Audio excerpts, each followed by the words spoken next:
a lot of people wish me ill and want to see bad things happen to me because of mistakes that I made in my past. I was shocked to see how many people you've outed in the LGBT community. I knew in the moment everything I was doing was wrong. It didn't bother me if I hurt people along the way. I don't even understand like that mentality almost. But I'm an icon. Yeah. And icons are forever. Let's get into it.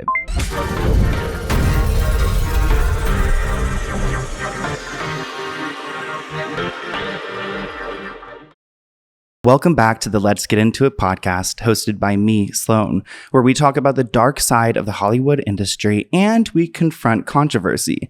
Today, we are joined by Perez Hilton, who is a celebrity gossip legend. How are you doing, Perez? I am happy to be here. Thank you. I'm doing very calm. I was going to say, I'm like, is Perez off a perk right now? Because you are like very calm. No, I'm just well rested. I'm looking forward to a boring few days. I had a very exciting and exhausting summer in Las Vegas with my kids and my mom. We were there for 2 months. Oh my gosh. And did so much. And now it's, back to the grind and, just happy to be home again. Yeah, that's exciting. So you guys, if you have not heard of Perez, you can find him all over the internet, Instagram, Twitter. I believe you're now back on TikTok, correct? You were banned off of TikTok though, right? I don't know. I don't know. Well, he is on TikTok, but I don't know if I am. Yeah, but it's not actually him. Anyways, he was banned back in December 2020, right? Yes. I just want to briefly talk about that because I feel like it's like, if you look at the people who are being banned off of TikTok, it's like Andrew Tate. It's like, extremely controversial people who have put out content that is, damaging. So I feel like it was a huge move for TikTok to go and ban you because I'm not for censorship. So when I saw that, I was like taken back. Can you explain a little bit of like what happened? I wish they would have given me specific examples, but they just claimed in a vague statement that I violated their community guidelines. And I'm sure any average user of TikTok has had at least one video of theirs taken down for violating community guidelines. It's very subjective. And I look back at that experience now. Well, it started with the D'Amelios, right? Like, yes. You made a video or some type of comment. I left a comment on a video that Charlie D'Amelio made, and she was 15 years old at the time. You're good. So wearing a bikini and doing a little dance. I believe this was in March of 2020. Charlie was just 15 years old, and she was at the beach and made a TikTok with a very suggestive dance to a song with, I would say, hypersexualized lyrics. And I am officially an old dad now. And I thought I left an okay comment. I simply asked, is this appropriate?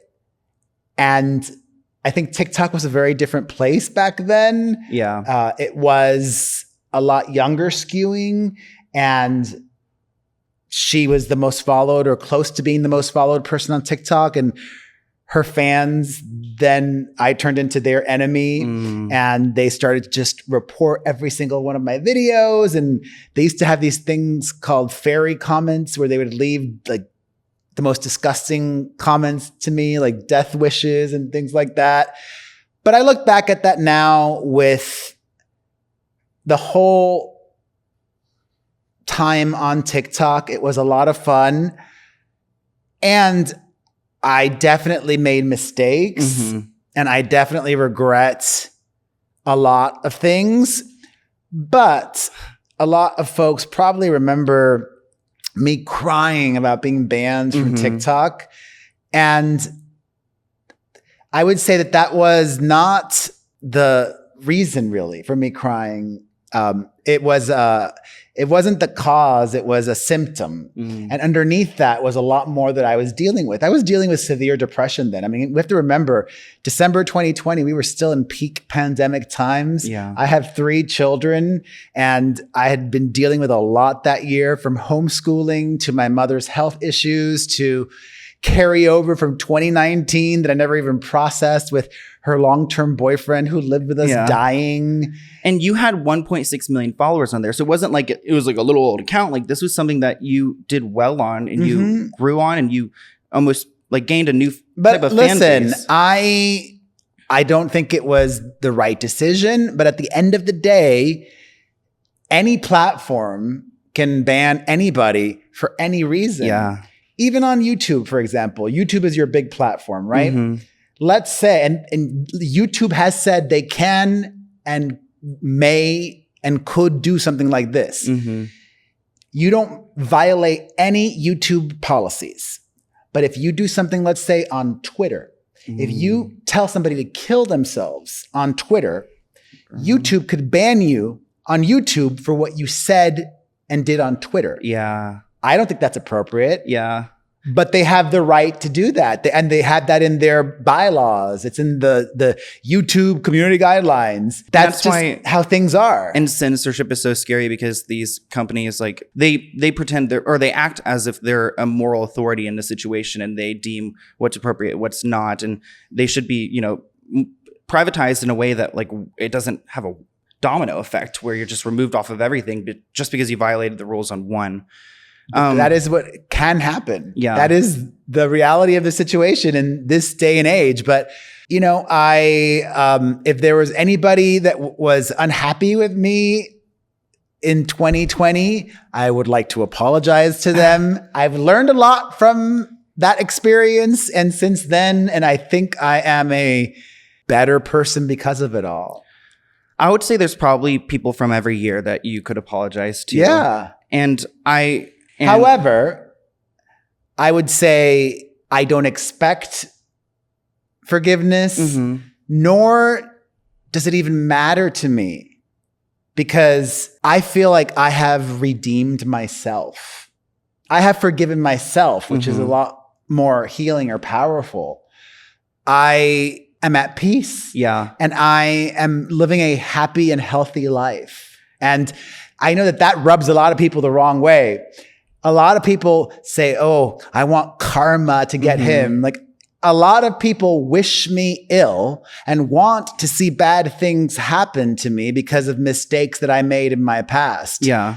And that is very telling about those people, I guess the best way to describe it. And I would say when it comes to, making poor choices and owning up to them, I mean, there's no other better way to do it. You acknowledge it, you accept it, you've come to terms with it, because nobody wants anyone like staying up at night worrying about what they did, 10, 20 years ago. And, I fully take accountability for everything that I did in the past, because even though people are still bringing up receipts from 2007, that was 15 years ago, but in 2007, I was still an adult. Yeah. I couldn't claim the ignorance of youth. I can't say, I was only a teenager. Yeah. But hopefully I can serve as a cautionary tale for your audience, regardless of age, that the things you say on social media could haunt you forever. I was doing research on you today, and I've always known who you are because my father's always been a fan of your website. I would go down as I was in 3rd grade, 4th grade, and I would see it on this website. I would look at it and stuff. And I'm a gay man. I don't know if you identify as gay. And I came out at like 15, but I didn't really like come out because an older guy took advantage of me and kind of like forced me out inside of high school. And it was really hard because I was growing up in like a country area. My teachers were calling me faggot.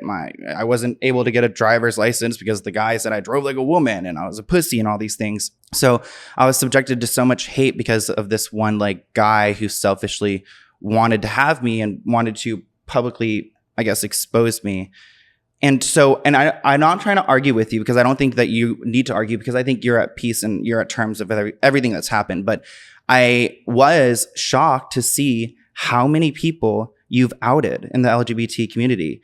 And again, I'm not trying to we're not trying to book right now. I'm just saying, because I think it's something that it's completely different, obviously, now compared to 15 years ago. I don't know if it's that different now, to be honest. Well, I guess there was one recently who was kind of there was some. No, the difference is now I feel like it's become acceptable for the mainstream media to out women, but it's still not something that you do with men.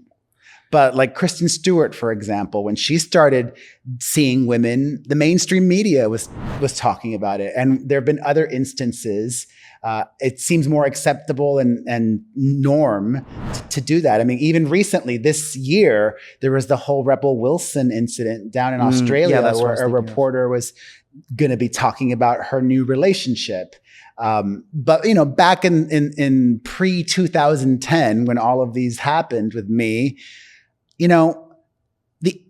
I love to be honest. And like I said, I can't claim the ignorance of youth, nor can I even claim ignorance. I knew in the moment everything I was doing was wrong. Not everything, but I knew when I was doing something wrong, I knew it. And I didn't care. So I just cared about the attention. Okay, so it didn't bother me if I hurt people along the way. And that's another reason why if I wasn't me, I don't even know if I would be willing to give me grace or understanding or acknowledge the growth. I fully understand how a lot of people might say, you know what? He's not as awful as he used to be, but he's still awful. Yeah, I get that. And specifically with regards to the outing people, I would tell myself, with everything that I did, I would tell myself all sorts of different BS talking points to help me go to sleep at night.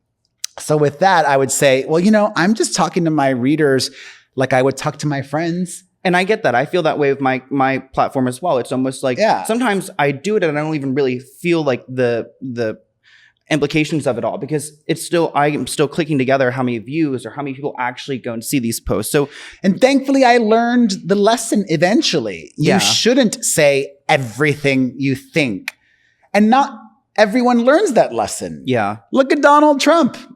He never learned that lesson and he ended up going all the way to the White House. So just take me back though. How did you know, back in 2004, before your blog was even fully developed, how did you know Clay Aiken was gay? Did you just look at him and know? I had seen, I think somebody had sent photos of, I don't even know if this site exists anymore, but we don't need to mention, because I don't want people searching for it. Yeah, that's fine. So he was on allegedly, he was on a gay hookup site. Oh. And somebody allegedly sent me photos. I think it might have even allegedly been the guy he hooked up with. Shit. So when did your website, the website we know now today, when did you first launch that?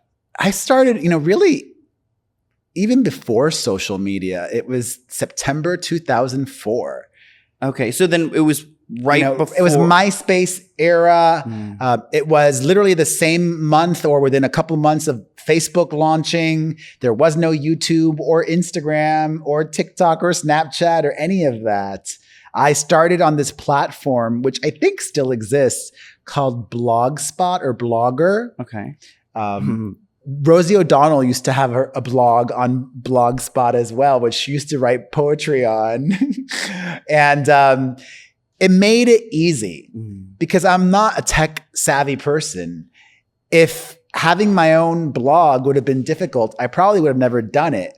And that was just the thing at the time.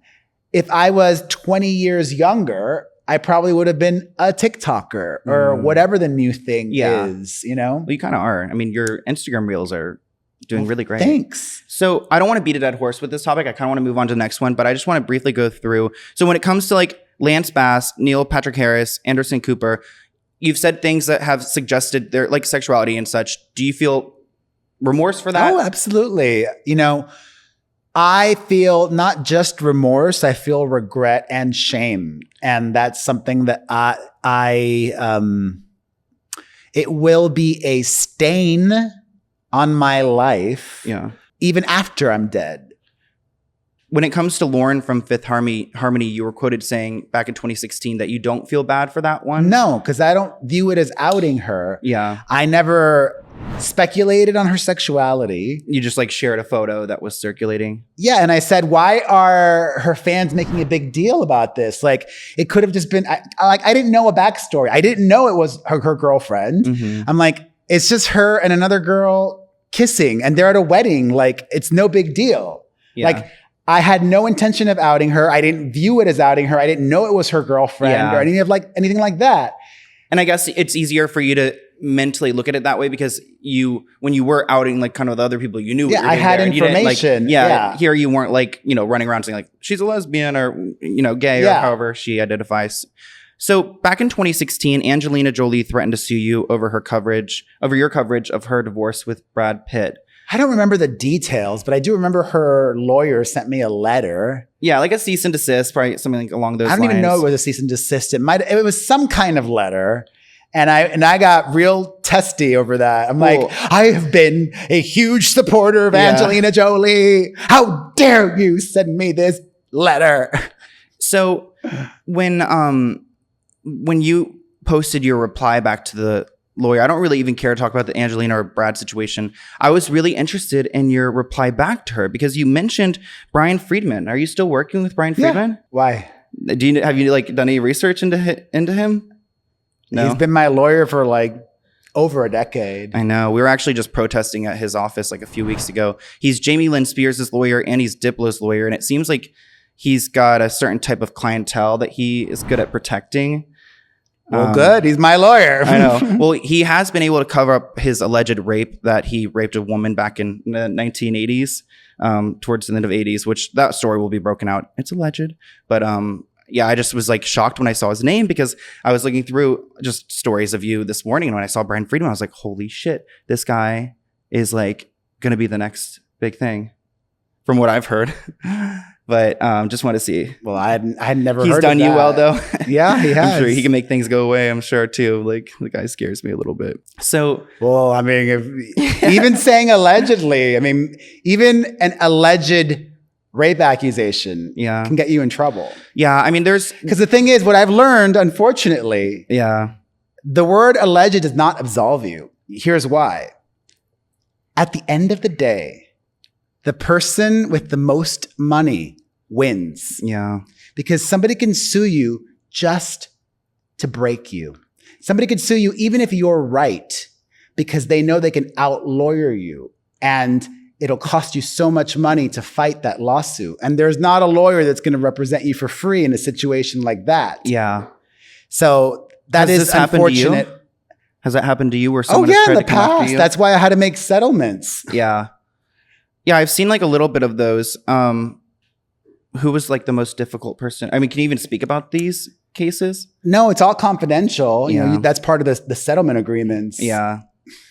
Have you been kind of like fucked financially by that? Like, yeah, of course. Yeah. I spoke about that all. I'm very transparent. I spoke about that in depth in my memoir that came out in 2020, which if you want to get, perezhiltonbook.com. And he's got a podcast that will be linked below. You can check out. perezpodcast.com. I'm all about a vanity URL. Yeah, I love that.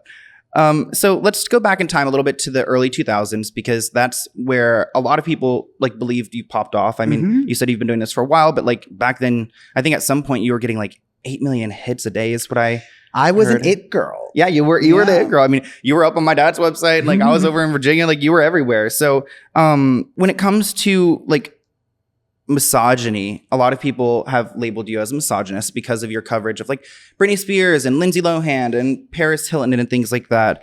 And my answer to that would be yes. However, a lot of women are guilty of the same thing, because you just have to think back on what I was covering. And at the time, Us Weekly and all of the celebrity magazines were covering the same thing. And all of those magazines were made up primarily of women. Doing the same thing to women. So yeah, exactly. I think, yes, I was, and I accept that. But I think it also was, and I'm not saying just because everybody else did it, it absolves me. I'm just saying the topics we were covering, that's what everybody did back then. But it's like that age-old expression, if everybody jumps off a bridge, are you going to jump off a bridge? No. I still wrote those things and I still did it. And I think in December 2021, you're quoted saying, like, I've accepted that in the minds of the overwhelming majority, I am irredeemable, which I think that's really sad, though. I don't think that you actually believe you're irredeemable. Oh, I do. That's why I recently redeemed myself. When I stopped expecting or truly wanting it from the outside world, there was this shift where I was like, you know what? You're never going to get it. So it was a process from that point to the point where I'm at now, where I was like, well, you know what? I don't need it. Yeah. I have redeemed myself. Yeah.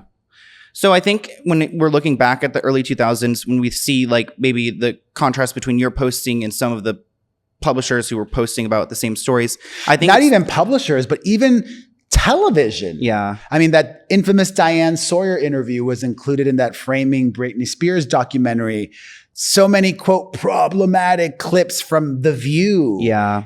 It was a very different time for the entirety of media, not just specifically celebrity media. I think I agree with what you're saying there. The part that I think is different is that like Us Weekly wasn't posting like bitch, whore, hoe, slut. Like those are the words that like, you know, I think separated you from them. Or I was the most shocking on purpose. Yeah. Well, I mean, it was designed to get a reaction out of people. Did you know? Like I said, I was calculated. I was strategic. Very clickbait-esque. Yes. Did you even like know that term back then?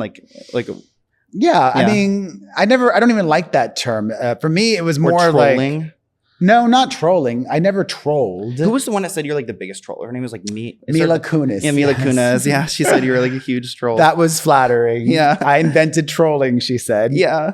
To me, a troll is somebody who, like that Ava Louise girl, she's like a peer of yours. She's a troll where she'll like make things up. Yeah, quite literally make. Yeah, literally make things up. If I said something, I believed it. I could troll, but I was not a troll. I could troll as a verb, but I was not a troll, the noun. Yeah. Like the perfect example of a way to troll as a verb.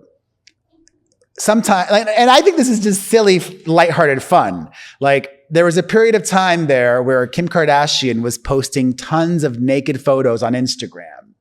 And whenever she would do that, I would always troll her photos by saying something totally innocuous. Like she's naked and I'm like, oh my God, the paint on that wall is so cute. What color of paint is that? And are you saying trolling. That in like a comment form or like making a story about that? No, in a comment on her post. Yeah. Yeah. Because your stories aren't necessarily like nowadays like much trolling in general. No, I don't think so. It's kind of almost like just like a lot of updates. Because I noticed you post a lot on your website. Yeah. So do you still post like the pictures where you draw cum on their face? No, we don't do that. So can we talk about that? Because I just don't even know how you mentally got there. Like when did you first do that? Like what inspired you to like draw the cum dripping out of there? I mean, I first starting with drawing on the photos because I've always been a good marketer. I didn't go to business school, but I think I just had instincts that helped me along the way. And I knew that if I doodled on my pictures, if people shared them across the internet and social media, that everybody would know where they're from. Kind of like a meme. Yeah, but the doodle was iconic and a signature to me. Nobody else was doing that. Yeah. So everybody would always know where that photo was from and where they can go to get more information. And, and once again, I'm not blaming the internet or social media, but like it could happen with others on apps or on the web. When I first started, it wasn't as toxic as it became. It progressively became that. Yeah.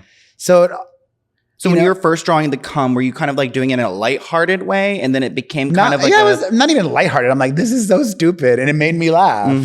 Like the stupidity of it all. Like this is so dumb and funny to me. And it's like nobody was really safe from it. So many people, got the Perez Hilton cum shot on their face.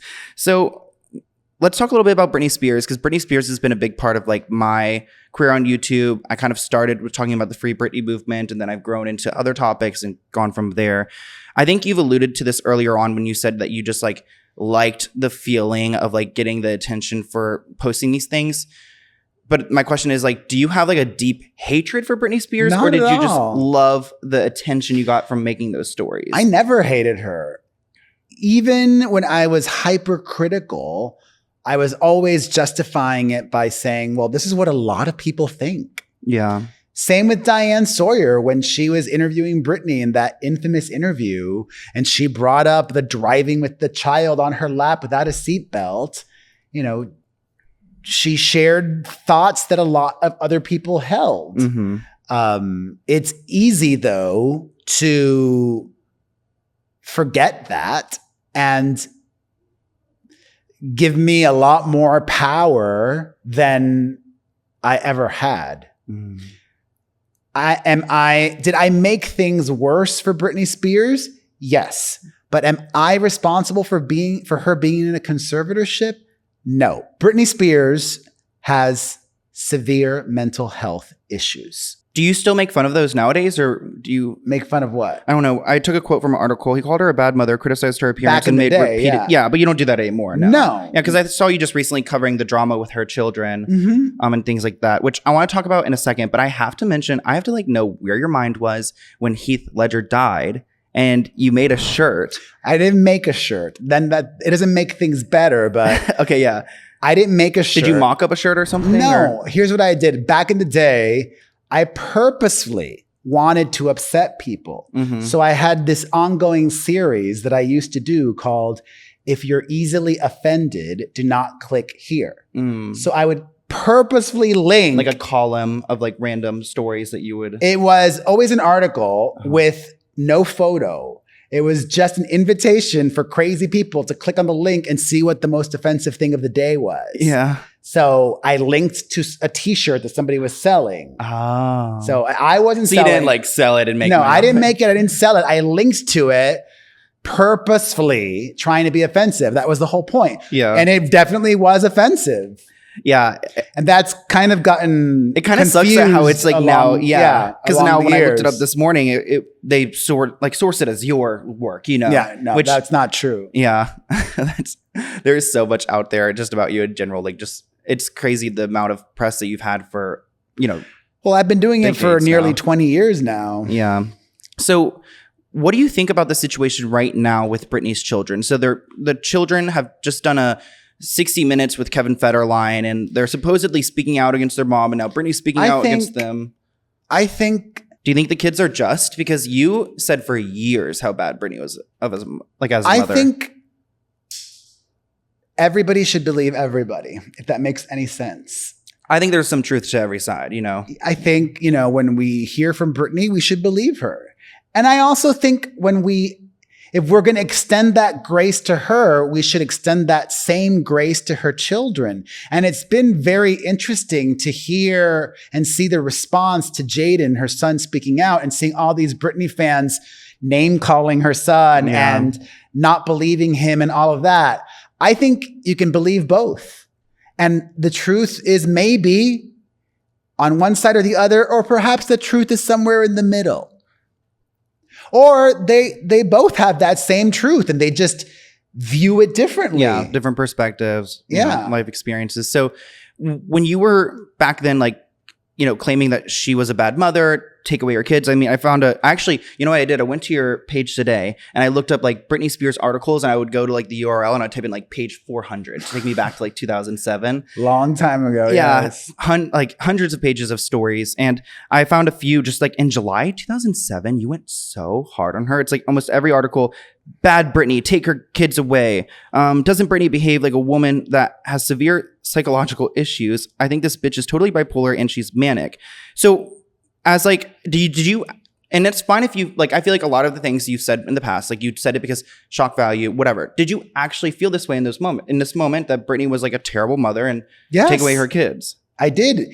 And like I said earlier, I've realized, A, you don't always have to say everything you think, or B, if you're still going to share your opinion, there are less harmful ways to do that. Yeah. You know, like for example, this week, or when, recently, Kanye West has been very vocal on Instagram. And for me, that's been a delicate topic to address. And I've been very mindful of how I've discussed it.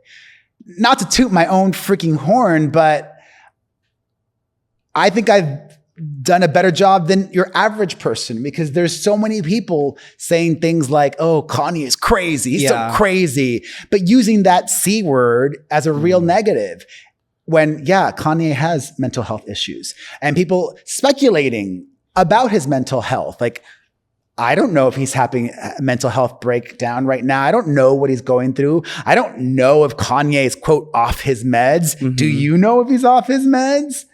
What I do know is what he's sharing with the world, very private information about his ex-wife and his children. And, I learned from my past, and I could still have my opinion, but I try to express it in ways that are not cruel and won't be damaging to others.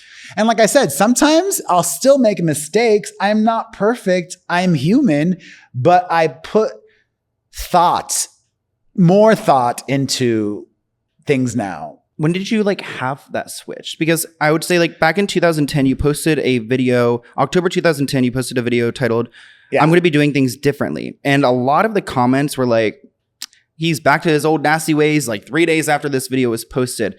So do you feel like there was a certain time where you really have switched mentally, where you're this is now cruel how I'm speaking? Or was it kind of a slow progression? It was a slow progression, and then there was a bigger moment. So I started to want to do things differently, I would say sometime in 2008. Mm-hmm. That was the year that I began my health journey. And I found for myself, the healthier I became, the happier I became. You were previously overweight, correct? Very, yeah. And really overweight? I like to frame it as unhealthy. Yeah. I was very unhealthy. How then. large were you? 250 pounds. Okay. But it's not even about a number. Yeah. I mean, that's not that bad. What? 250 is not that big. I think it would be 354, Nicocado avocado vibes. I mean, maybe I was more than that. I don't know. I try to block it out of my memory. I was very unhealthy, and then I got healthier, and that really was transformative in every sense. But I was afraid to make a change because I had been doing what I was doing by that point for many years, and I was afraid of people not liking me doing things differently. Yeah. So I just stayed doing it the same way for a couple of years after that. And then in October of 2010, there was that rash of gay teenagers that died by suicide. Mm-hmm. And this older gay journalist, Dan Savage, created this movement, and the It Gets Better campaign, that was all these old folks making videos directly speaking to young LGBT people. And I made a video. I think I was the first public figure to make an It Gets Better video. I saw a press release, and I'm like, this is a great idea. Let me do this. Yeah. But the response that I got really shook me to my core. Because a lot of people, is it because of the outing over the years that it was everything? Saw you as an enemy? Yeah. I thought, in this moment of darkness, I am doing something to create positivity and light. But almost every single comment was like, how dare you make an It Gets Better video? You're a hypocrite. You're a bully. You're part of the problem. And that's when I realized, well, God, that's not who I was in my heart, but it's who I have become. I can't stop hiding behind this character of Perez Hilton, which I would do for the longest time. I'm like, oh, it's just a character. Yeah. If people don't like what I'm saying, it doesn't bother me. Yeah, it's just a character. It's not me. Yeah, but I had to take real ownership of what I did. And that was in 2010. And I've made mistakes since then. And I'm a constant work in progress, constantly trying to learn from my mistakes and do better. It's so interesting too how we like are sitting here. We're talking about things that happened like 15 years ago, but they are still relevant. Like going back to the Britney. Well, the internet is forever. And like I said, people will always have receipts and web archives and screenshots and things like that. It's so freaky to think about. Like, and I have to say, like, I don't know. There's just, it's so interesting now looking at Britney's children. They're grown. You know, she's out of this conservatorship, and like their dynamic compared to like this, just like, I guess the media circus over their entire life, like the children's lives, like looking at an article. I feel for them all. I want to just know, like, when you were, I mean, of course you've got like, back then you would have so many different sources, I'm sure, just coming from everywhere. You posted an article in July 2007. Like I said, you like did a lot on Britney in that one July. And I just thought it was so interesting. You posted like, just how badly did Britney's photo shoot go for the OK magazine? You put like, during the photo shoot, she wiped her greasy hands on a $274 designer gown during lunch, let her puppy poop on a $6,700 Zac Posen gown, took frequent bathroom breaks with the door open. Where would you like get the information of how, you know, Britney behaved on? I mean, I don't remember that specific story, but I did know people that worked at OK Magazine. And they would just like kind of come to you after. And well, that especially, you know, like if she did a photo, like I said, I don't remember the details, but if she did a photo shoot for OK, they're not going to reveal those kinds of details then in the magazine. Well, yeah. So someone like you just gained friends, I guess, through Hollywood, and they would, because I don't understand. Or New York, you know, OK was and still is based. I don't know if it still is, but it was based out of New York City. So, and I went to college there and I worked there for a while. It's freaky to think about because like as someone like if you're a celebrity or influencer, it's like you really aren't safe anywhere, because I can't imagine like why did someone feel like they're at this photo shoot and they saw whatever happened, but like what in their mind is like, I want to go tell Perez about this because I want this to be a story. It's just like, I don't even understand like that mentality almost. It's not like you were paying these people or anything for. I've never paid. So no. It's like, I guess it really is just like everyone's out to get each other type of energy out here, right? I mean, I don't even think it's exclusive to Los Angeles. Yeah, it's just the entire entertainment industry. Or the world.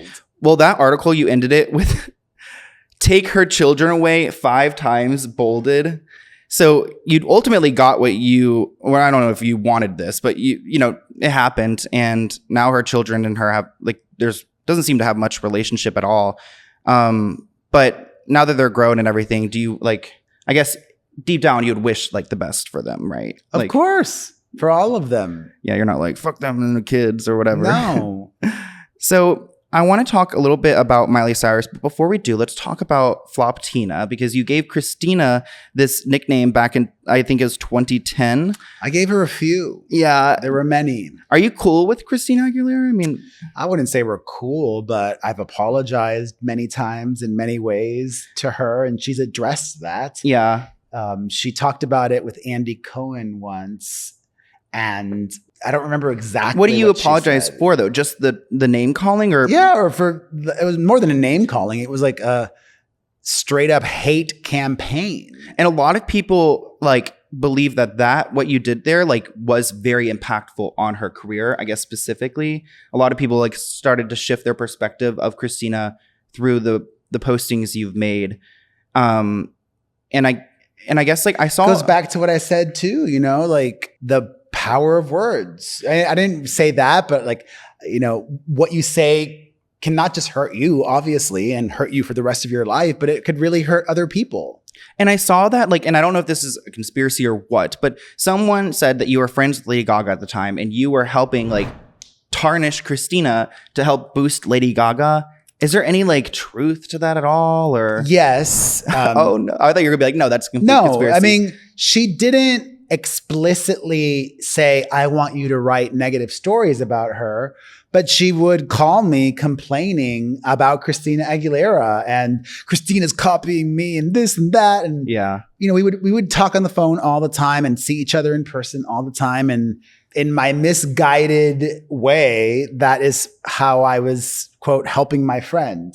But I've never said that Lady Gaga told me to do those things. Yeah, like you weren't like, this was the reason why. It just, you know, maybe could have influenced your own behavior to do that. But then it's weird because what is your relationship with Lady Gaga? Because at some point I saw that there was like a tweet that she sent out calling you like a stalker because you were in her. There is no relationship with Lady Gaga. Unfortunately, things did not go well during the filming of an episode for this TV show that I was doing. I mean, I regret hurting her feelings, and she also really hurt my feelings in a major way. Mm-hmm. So I am happy that she's seemingly in a much better place now, and I wish her the best. When was that episode? And I can look back. That was in 2011. Okay. I can look back and be proud of the fact that, you know, I knew her before she was famous. Yeah. I believed in her before she was famous, and I played a part, maybe small, maybe medium, maybe large, in helping her in the beginning of her career. Was the riff you guys had, was it personal? Like something personally happened? Yeah, she thought I was out to get her. It was so, maybe it's not silly. I understand everything much clearer now. Yeah. She was jet lagged. Mm-hmm. We were in Australia. She was very drunk, and we were filming a TV show. And at that time, 2011, she was the biggest pop star on the planet. Mm-hmm. You know, she was like what Dua Lipa is now, or whatever, or Olivia Rodrigo, or whomever. Yeah. So any other journalist would have had to, and they were requiring this from journalists at the time who were interviewing Lady Gaga, to pre-submit questions to her publicist. So I didn't do that because I was her friend. And we were having a lovely chat. We were cooking and we were drinking and we were just chatting as part of the interview. Yeah. And then I didn't think there were any inappropriate questions. They just weren't all softballs. So I said, you know, there was a little bit of backlash with your song Judas. Yeah. And she just didn't want to talk about it. And I'm like, oh, okay, let's move on. Yeah. So we moved on. And then I guess this was my mistake. Like, we were just having fun, but I had two, in my mind, I was like, well, it can't just be all fluff. Yeah. So let me get a couple of meaty moments. So I was like, okay, she doesn't want to talk about Judas. Okay, let's just talk about your boyfriend for a moment, because she hadn't talked about him at all. Was this the producer guy, the Rob guy, or? No. This was a rock and roll dude. Oh, okay. I forget his name. So I just brought him up, and just to see if she would say something, just have a comment about the relationship or whatever. And then she got so upset that I brought up her boyfriend that she stopped the interview. Oh, really? And stormed off. And then, me and the crew had flown to Australia for this. She stormed off the interview and then refused to film anymore. And we still had to do more with her. Yeah. So I tried to get her on the phone to apologize. Oh, she ran off. So she wasn't even at the building at this point. You couldn't run after her. This is the next day. Oh, okay. So we still needed more. We still needed more. Were you guys planning on shooting more? Yeah. We had always planned on shooting more because it was an hour-long special. Uh-huh. And we had only filmed for a little bit in that Cooking with Gaga segment. Yeah. So I was just trying to get her on the phone to have a conversation, and she wouldn't talk to me and refused to film with us until the very last day that we were all supposed to go back to LA. Yeah. And then our relationship was never the same after that. Was it an awkward filming, that last bit? Yeah, absolutely. Yeah. She was just being kind of cold and... Yeah. But I'm like, how could a friend, even if I did mess up, which I obviously did, but it wasn't like I was out to get her. Yeah. It wasn't like I was trying to make her look bad. Yeah. I think she thought I was trying. I don't understand. I mean, I do. Like I said, she was tired, jet lagged, having flown across the world, and she was drunk. Yeah. And she was also Lady Gaga in 2011, which also comes with a lot of challenges. But just the way she treated me after that, I've had disagreements with friends. I've had moments where people make mistakes, but then she was straight up cruel and nasty, and just, there was no, on my part, there was no fixing that. Yeah.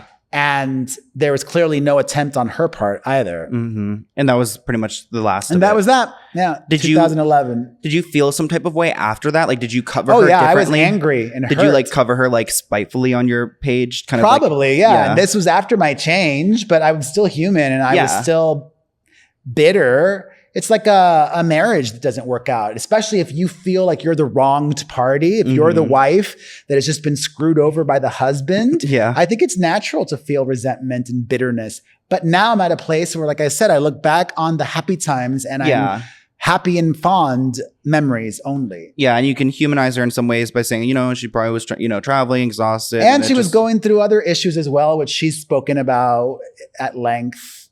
Do you know Lena Morgana? That's like a conspiracy. Yeah. Do you think Lady Gaga killed Lena Morgana? No. No. I'm not a conspiracy theory person. Yeah. No, I've like dabbled a little bit, but I kind of like just stay in the truth, in reality. So just before we close up on the name thing. So Floptina was like the Christina's nickname. Do you have you were quoted saying that you regret like giving all these like nicknames back then and such. And I think that's admirable, but do you have one that you like look back on? You're like, that's my favorite like nickname I gave a celebrity or like. If I don't, nothing comes to mind, but if I did, I wouldn't share it either. No, you're just over that part. That just would be doing the same mistake. Yeah.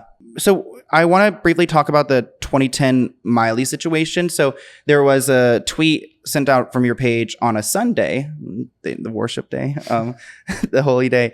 And it was like a picture of Miley getting out of a car with her crotch being exposed. I've seen a few different articles claim that this was a fake photo. And at some point, people were trying to come at you saying you just shared a photo of child porn because it was about 5 months until she turned 18 and you had tweeted out this photo. I've seen some people claim that it was a fake one. I've seen a quote from you saying I knew it was fake. I would never post this. Can you explain what happened there or what? I probably shouldn't have, I shouldn't have posted that regardless of it being fake or not. So that's what happened. I wonder if it is I don't know. I mean, not that I didn't even look at the photo or anything, but I'm like, how do you fake? When I saw that part, I was like, how do you fake a nude? But well, I don't think it wasn't nude. It was just it was just a peek, right? It wasn't nude. Yeah. Do you have any feelings when it comes to Miley Cyrus? Any type of way? I think she's immensely talented. She's held up pretty well. And an icon for the ages. Have you ever spoken to her? Oh, yeah. We've spoken since then and been a couple of times. Yeah. Well, that was really old. That was a long time ago. So I feel she's been very gracious. And Miley as well. So one celebrity I feel that kind of gets overlooked sometimes is Kesha because, she's had her whole Dr. Luke situation and everything like that. And when I saw that you posted that picture of her with the cum on her, I was like, oh my gosh, I think Perez is just into cum or semen because he's drawing it on everyone. He's got this one that says Kesha, some whore, something with cum all over her and things like that. When it comes to that photo in particular, do you remember where you were or where you were mentally when you posted that or how you got it or mentally I was excited. I'm I know this is going to get a lot of views. Yeah. And it did, right? And even though it's 2022 and I don't post celebrity nudes anymore. Yeah. If, I don't know, if Selena Gomez had a nude video or nude photo leak, people would seek that out. Yeah. They would. I mean, it's even I think about the Jeanette McCurdy or these Vanessa Hudgens, it's everyone was fiending over those when they all happened. Are you familiar with Kesha's story with Dr. Luke? Yeah, it's been a years-long ongoing story. Do you believe, I guess, that Dr. Luke did that to her personally? I wasn't there. Yeah. I think it's possible that she's telling the truth, and I think it's possible that he's telling the truth. Like I said about Britney Spears. Yeah, that it could be. I don't know. Yeah. I was like, if anyone Do you know? No, I'm you've been around here for a long time. I was like, maybe he knows something because I don't know. No, yeah. I mean, I guess Dr. Luke does scare me because he had my Instagram deleted. So please, oh no. Yeah, don't delete this, please, sir. He had your Instagram deleted? Yeah, it was December 6th he did because I made a video about him and Doja Cat or something. Oh no. Yeah. So did you create a new one or what happened? I actually got it back, but it took a month. Oh my goodness. Were you freaking out? Yeah, I was freaking out so much because I was like, well, I don't even have much of an Instagram following. I have like 40K. So it's but still, that's how I felt, back in December of 2020 with my TikTok. Oh, I'm sure. I would have been devastated too. Like if I feel like also too, if I were to get like a lawsuit, I would like run around to all the press and be like, this is what happened to me. Like I'm being sued by Bob Saget or whatever. And I probably would have done exactly what you did and just gone to the media and been like, someone help me, because sometimes it does help. And at least like in my situation, I had someone from Instagram reach out and they were able to like help me and change my username and things like that, which those connections are so like powerful, these social media connections.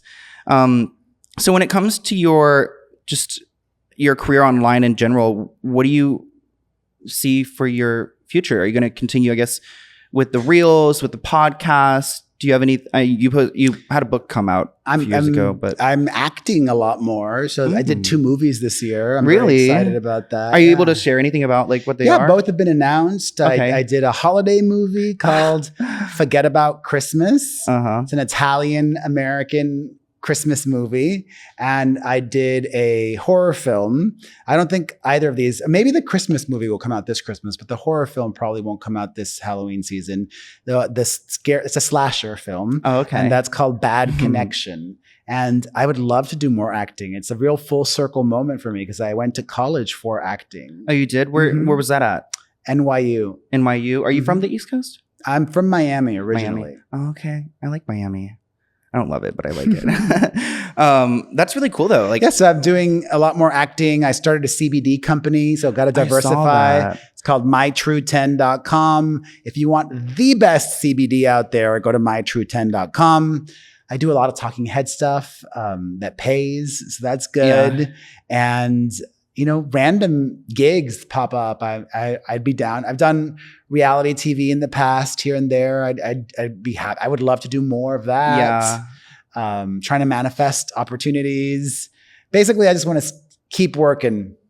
When it comes to the CBD company, did you because I know sometimes I've been approached by companies and you could either you could just be the face of it and promote it, or you could be in the works of it? Was it something you developed from the beginning on? It was a company that I am the co-owner of, that have been involved in every step of the process and that I know works and is really helping people. Do you use the products yourself? Every day. Every day? Yeah. Ooh, but there's no THC in it because I'm not a THC fan. Yeah. And also that helps us to be in every state as well.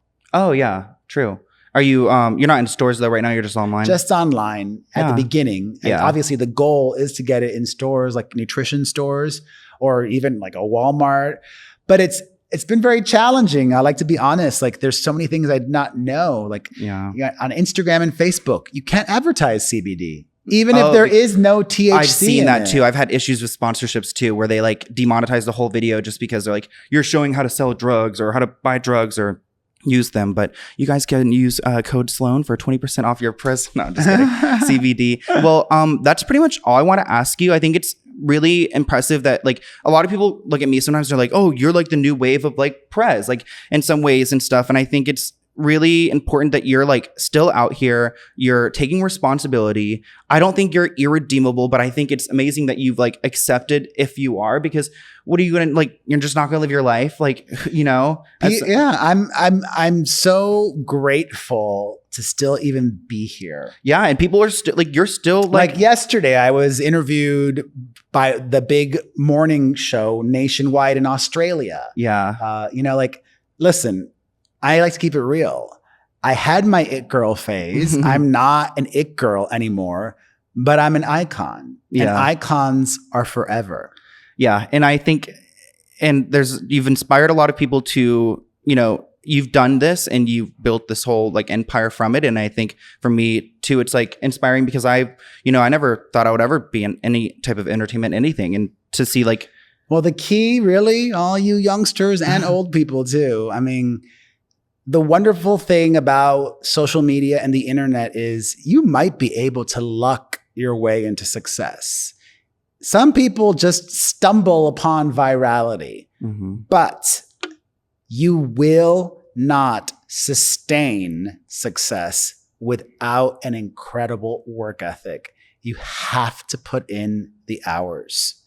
And 18 plus years later, I still have an incredible work ethic. Oh, I see you. I mean, I hate making reels or TikToks or anything. And you like stay making those. And I'm like, oh my gosh, I need to be doing those things. So do you see like a retirement for you at any point? I mean, that's the dream. I would love to retire, but I have too many expenses. I have 3 children and my mother that I also financially support. You know, that's why I stay working as hard as I do. I don't have FU money in the bank. Yeah. If I did, I probably wouldn't retire, but I often, and by often, I mean almost daily, dream and fantasize about what choices would I and would I not make if I didn't have to worry about money. Mm-hmm. But you know what? That's like 99% of people out there. 99% of people out there don't have FU money in the bank. You have to keep working. Yeah. So that's okay. But I've learned from my past financial mistakes as well, and trying not to repeat my same financial mistakes, to learn from them. And, you know, my 3 mantras are save more, earn more, spend less. Okay. Invest, diversify. Like, let me write it down real quick because this is all new for me. It's very important, you know, and I'm old school. Like, I wish I would have invested in real estate when I was younger. Real estate's the way to go, I think. Yeah. Well, I need to get on it. But I wish the best for you and your children and your mother. And I just excited to see what's going on in 20 years from now. Well, I'll still be here. Yeah, you'll be coming in on a walk. I'm like a cockroach. You're not getting rid of me. Cool. Well, thank you so much, Perez, for coming on. Everything will be linked below. So go and check out his podcast, his CBD, and his socials, and his secret TikTok. And I'll see you guys in a new episode soon. Bye, guys.